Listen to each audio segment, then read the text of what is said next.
Hi friends, ബൈത്തുൽ ഗാർഡനിൻ്റെ പുതിയൊരു വീഡിയോയിലേക്ക് എല്ലാ പ്രിയപ്പെട്ട കൂട്ടുകാരെ സ്വാഗതം ചെയ്യുന്നു.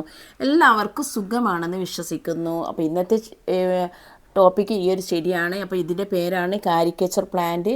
അപ്പോൾ ഇതിൻ്റെ ശരിയായിട്ടുള്ള പേര് ഗ്രാഫ്റ്റോ പൈലം പിക്റ്റോ എന്നാണ്. പക്ഷേ അധികം ആളും പറയുന്നത് കാരിക്കേച്ചർ പ്ലാന്റ് എന്നാണ്. കാരണം ഈ ലീഫിൻ്റെ ഒരു ഡിസൈനിങ് കൊണ്ടാണ് അങ്ങനെ പറയുന്നത്.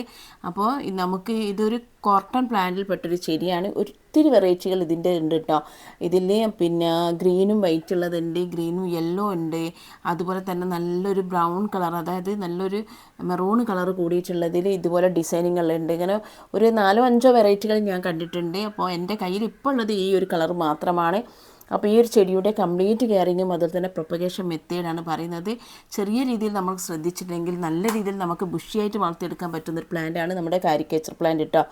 അപ്പോൾ ഇതിൻ്റെ സൺലൈറ്റിൻ്റെ കാര്യം നമ്മൾ നോക്കുകയാണെങ്കിൽ കുറച്ചൊരു വെയിൽ കിട്ടിയാൽ മാത്രമേ ഇതിൻ്റെ ആ ഡിസൈനിങ്, അതായത് ഈ കളർ, ഇപ്പോൾ ഈ ഒരു ലീഫ് തന്നെ നമുക്കറിയാം നല്ല ബ്രൗൺ കളർ, ഈ ഗ്രീൻ കളറല്ല കേട്ടോ, ഇത് ബ്രൗൺ കളറിൽ ഒരു പിങ്കും പിന്നെ ലൈറ്റ് പിങ്കും ഡാർക്ക് പിങ്കും ഒക്കെ മിക്സ് ചെയ്തിട്ടുള്ള നല്ലൊരു കളറിങ് ആട്ടോ. ഇതിന് ലീഫിൻ്റെ ഒരു സെൻറ്ററിലായിട്ടാണ് കളർ വരുന്നത്. അതുകൂടാതെ ഇതിൻ്റെ സ്റ്റെമ്മ് നല്ല മെറൂൺ കളറുള്ള സ്റ്റെമ്മാണ് കേട്ടോ. അതൊരു ചുവപ്പ് കൂടിയ മെറൂൺ കളറുള്ള സ്റ്റെമ്മാണ്.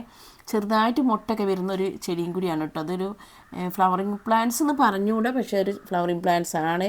ചെറിയൊരു രീതിയിൽ ഒരു മുട്ടൊക്കെ വരുന്ന ഒരു ചെടിയാണ്. അപ്പോൾ ഈ ഒരു ചെടി നമുക്ക് സൺലൈറ്റ് കുറഞ്ഞ രീതിയിൽ കിട്ടിയാൽ, കുറച്ച് സൺലൈറ്റ് കിട്ടിയാൽ മാത്രമേ ഈ ചെടിയിൽ ഇതുപോലെ അതിൻ്റെ ലീഫിൻ്റെ ഉള്ളിലുള്ള ആ ഒരു കളറിങ് ഒക്കെ നമുക്ക് കിട്ടുള്ളൂ. അപ്പോൾ കുറച്ച് സൺലൈറ്റ് ആവശ്യമുള്ള ചെടിയാണ്. അത് വിചാരിച്ചിട്ട് ഡയറക്റ്റ് സൺലൈറ്റുള്ള സ്ഥലത്ത് നമ്മളിത് വെക്കാൻ പാടില്ല. വെള്ളത്തിൻ്റെ കാര്യം നോക്കുകയാണെങ്കിൽ നമ്മൾ ആവശ്യത്തിന് വെള്ളം ഒഴിച്ച് കൊടുക്കുക. വെള്ളം ഒരുപാട് വേണ്ട, പക്ഷേ ഇതിന് ആവശ്യത്തിനുള്ള വെള്ളം നമുക്ക് ഒഴിച്ച് കൊടുക്കേണ്ടതാണ്. അതുപോലെ തന്നെ നമുക്കിത് ചട്ടിയിൽ നട്ട് വയ്ക്കാൻ പറ്റും. അതുപോലെ തന്നെ നമുക്ക് മണ്ണിൽ നട്ട് വെക്കാൻ പറ്റുന്ന നല്ലൊരു പ്ലാന്റാണ്. അതുകൂടാതെ നമുക്ക് ബോർഡറായിട്ടൊക്കെ സെറ്റ് ചെയ്യാൻ പറ്റും കേട്ടോ. അപ്പോൾ ചട്ടിയിൽ വെക്കുന്ന സമയത്ത് നമ്മൾ എപ്പോഴും ഇടയ്ക്കിടയ്ക്ക് നമ്മളിത് പ്രോണിങ് ചെയ്ത് കൊടുക്കണം. പ്രോണിങ് ചെയ്തിട്ടുണ്ടെങ്കിൽ 2 കാര്യമാണ് നമുക്ക് നടക്കുന്നത്. ഒന്ന്, നമുക്ക് പ്ലാന്റ്സ് നല്ല ബുഷിയായിട്ട് നിൽക്കും. രണ്ടാമത്തെ കാര്യം, നമുക്ക് ആ കട്ടിങ്സിലൂടെ നമുക്ക് പുതിയ ബേബി പ്ലാന്റ് ഉണ്ടാക്കിയെടുക്കാൻ പറ്റും. ഒരുപാട് ശിഖരങ്ങൾ വരുമ്പോൾ നമുക്ക് നല്ല ബുഷിയായിട്ട് പ്ലാന്റ്സ് ഉണ്ടാവും കേട്ടോ. നല്ല ചട്ടിയിൽ വെക്കുമ്പോൾ എപ്പോഴായാലും നമ്മൾ പ്രോണിങ് ചെയ്ത് കൊടുക്കേണ്ടത് മസ്റ്റാണ്. അങ്ങനെ ചെയ്യുമ്പോൾ മാത്രമേ ഇലച്ചെടികൾക്കൊക്കെ നല്ല രീതിയിലുള്ളൊരു വളർച്ച ഉണ്ടാവുകയുള്ളൂ.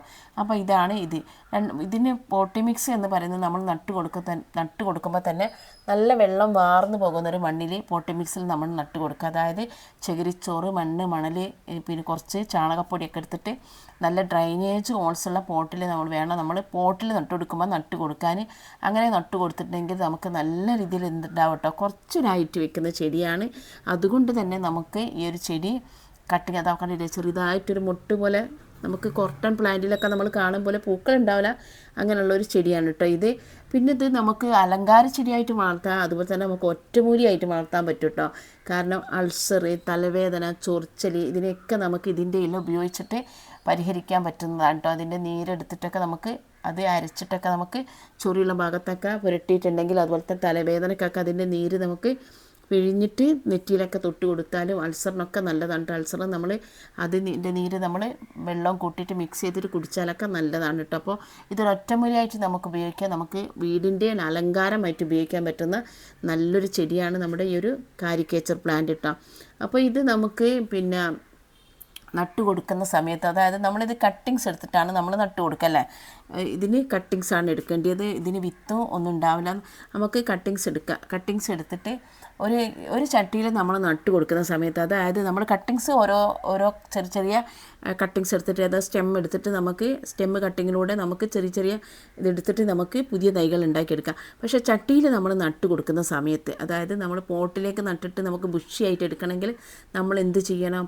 ഒരു ചട്ടിയിൽ തന്നെ ഒരു 2-3 കമ്പുകൾ വെച്ച് കൊടുക്കുക കേട്ടോ. 2-3 നമ്മൾ അരേലിയ പ്ലാന്റ്സൊക്കെ എങ്ങനെയാണ് ബുഷിയാക്കുന്നത്? ഒറ്റ അരേലിയ പ്ലാന്റ്സ് വെച്ചിട്ടല്ലല്ലോ. നമ്മൾ ഒരു അരേലിയ പ്ലാന്റ്സ് മാത്രം വെക്കുമ്പോൾ നമ്മളെ ചട്ടിയിൽ അത് നല്ല ബുഷിയായിട്ട് വളരില്ല അല്ലേ. അതിങ്ങനെ കുറച്ച് ഉണ്ടാകുള്ളൂ. എന്നാലും നമുക്കൊരു ബോൾ പോലെ കാക്കണമെങ്കിൽ നമ്മൾ എന്ത് ചെയ്യും? 4-5 കട്ടിങ്സ് എടുത്ത് വെക്കും. അതുപോലെ നമ്മൾ ഇതിന് കട്ടിങ്സ് എടുക്കുമ്പോൾ നമ്മൾ ഒരു ചട്ടിയിൽ നടുന്ന സമയത്ത് നമ്മൾ എന്ത് ചെയ്യണം? ഒരു 4-5 കട്ടിങ്സ് എടുത്ത് വെച്ച് കൊടുത്തിട്ടുണ്ടെങ്കിൽ നല്ല രീതിയിൽ പിടിപ്പിക്കാനല്ല കേട്ടോ. പിടിപ്പിക്കാൻ നമുക്ക് ഒരു കട്ടിങ്സ് മതി. നമ്മൾ അങ്ങനെ നട്ട് കൊടുത്തിട്ടുണ്ടെങ്കിൽ നമുക്ക് നല്ല രീതിയിൽ ഉണ്ടാവും കേട്ടോ. അപ്പോൾ ഞാൻ ഈ അടുത്ത് നട്ട് വെച്ചിട്ട് എനിക്ക് തോന്നുന്നു 1 മാസമൊന്നും ആയിട്ടില്ല, ഞാൻ നട്ട് കൊടുത്തതാണ്.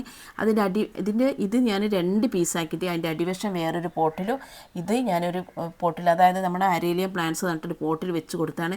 നല്ല രീതിയിൽ വേര് വന്നിട്ടുണ്ട് കേട്ടോ. അത് ഞാൻ ചകിരിച്ചോറോ മണലും കൂടി മിക്സ് ചെയ്തിട്ടുള്ള ഒരു മണ്ണിലാണ് ഞാൻ വെച്ച് കൊടുത്തത്. നല്ല രീതിയിൽ നമുക്ക് വേര് വന്നിട്ടുണ്ട്. അപ്പോൾ ഇതുപോലുള്ള ഈ ഒരു കട്ടിങ്സ് ചെയ്യാൻ പറഞ്ഞില്ലേ, ഇതുപോലുള്ള ഒരു 3 എണ്ണമൊക്കെ നമ്മളൊരു ചട്ടിയിലേക്ക് വെച്ച് കൊടുക്കുകയാണെങ്കിൽ ചട്ടി നല്ല ബുഷിയായിട്ട് വളരും കേട്ടോ. നല്ല ഭംഗിയായിട്ട് പെട്ടെന്ന് നമുക്ക് വേര് പിടിപ്പിക്കാൻ പറ്റുന്ന നല്ലൊരു പ്ലാന്റാണിത്. അപ്പോൾ ഈ ഒരു ചെടി നമുക്ക് പല കളറിലുണ്ട് കേട്ടോ. പല കളറിലും നമ്മൾ ഓരോ പൂച്ചട്ടിയിൽ വെച്ചിട്ടുണ്ടെങ്കിൽ നമുക്ക് നമ്മുടെ ഗാർഡൻ അതിസുന്ദരമാക്കാൻ പറ്റുന്ന നല്ലൊരു പ്ലാന്റാണ്. ഒരുപാട് കെയറിങ് ഒന്നുമില്ല.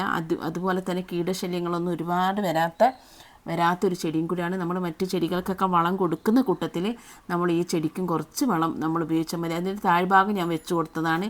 ഇതിൽ 3-4 ചെക പൊട്ടിയിട്ടുണ്ട് കേട്ടോ. ഈ തൈ ഇങ്ങനെ നമ്മുടെ പിന്നെ എന്താ പറയുക, പിന്നെ കമ്പ് ഇങ്ങനെ ഉണ്ടായിട്ടുണ്ട്. പക്ഷേ വേര് കുറഞ്ഞ രീതിയിലാണുള്ളത്. അപ്പോൾ ഞാൻ അതിൽ തന്നെ അത് നട്ട് കൊടുക്കും. കാരണം നല്ല രീതിയിൽ വേര് പിടിക്കണമല്ലോ. അപ്പോൾ അതിൽ തന്നെ നട്ട് കൊടുക്കും. അപ്പോൾ ഇങ്ങനെയൊക്കെയാണ് കേട്ടോ. കുറഞ്ഞ സൺലൈറ്റ് വേണം. അതുപോലെ തന്നെ ആവശ്യത്തിന് വെള്ളം വേണം. മാസത്തിലൊരിക്കൽ നമ്മൾ മറ്റു ചെടികൾക്കൊക്കെ വളം കൊടുക്കുന്ന സമയത്ത് നമുക്കൊന്ന് വളം കൊടുത്താൽ മതി.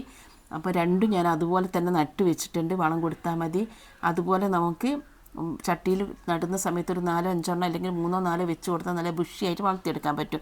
അപ്പോൾ ഞാൻ രണ്ടാമത് അതിൽ വെച്ച് കൊടുത്തപ്പോൾ നമ്മുടെ ഈ ഒരു വെള്ളത്തിൽ നിന്ന് കുറച്ച് കയ്യിൽ വെള്ളം എടുത്തിട്ട് ഒന്ന് നനച്ചും കൊടുത്തു. അപ്പോൾ എല്ലാവർക്കും വീഡിയോ